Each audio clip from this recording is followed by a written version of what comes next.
वहीं लखनऊ में आयोजित 9 दिवसीय श्री राम कथा महोत्सव का भव्य समापन हुआ, जहां मुख्यमंत्री योगी आदित्यनाथ ने हिस्सा लिया। वहीं कार्यक्रम में पद्म विभूषण जगत गुरु स्वामी रामभद्राचार्य जी महाराज ने श्री राम कथा का समापन कराया, रसपान कराया, जिसके बाद मुख्यमंत्री ने कहा कि जिसने भी प्रभु श्री राम को अपने जीवन का आदर्श बनाया उसका कल्याण हुआ।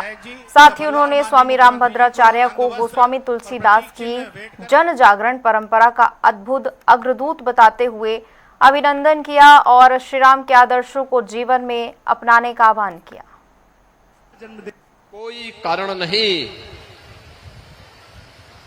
कि आज भी इस संत शक्ति जो भारत की सज्जन शक्ति को एकजुट होकर के देश को आगे बढ़ाना चाहती है, आगे ले जाना चाहती है,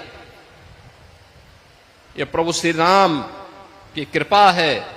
उनका जो आदर्श है उसी आदर्श को ध्यान में रख करके सभी कार्यक्रम निरंतर आगे बढ़ रहे हैं। तोड़ने वाली ताकतें आएंगी, वे विभाजित करने का कार्य करेंगी।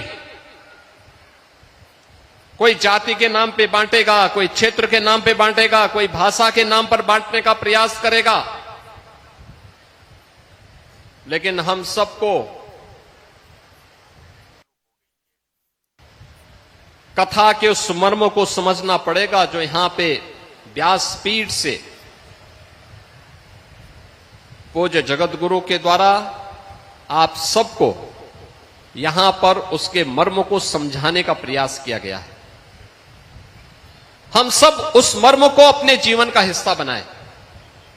कथा केवल सुनने की नहीं, उसको अंगीकार करने की भी एक महत्वपूर्ण कड़ी का हिस्सा होता है। हमारे यहां क्या कहते हैं, हम जिसको अपना आदर्श मानते हैं उसके अनुरूप बने। हम शिव की पूजा करते हैं, हम राम की पूजा करते हैं, तो उनके उन आदर्शों को अपने जीवन में उसका हिस्सा बनाएं, उसके अनुरूप हम जीवन जीने का प्रयास करें, उसके अनुरूप बनने का प्रयास करें, उनके उन आदर्शों को अपने जीवन का हिस्सा बनाएं, अपने परिवार के सदस्यों को उन आदर्शों से प्रेरणा लेने के लिए आगे प्रेरित करें। सबका कल्याण होगा। और याद करना, जिसने भी राम को अपने जीवन का आदर्श बनाया उसका कल्याण हुआ है। जिसने राम का द्रोह किया है, याद करना, उसको इस धरती पर कोई जगह नहीं मिली है, कोई जगह नहीं मिली है। हम सब इस बात को ध्यान में रखेंगे।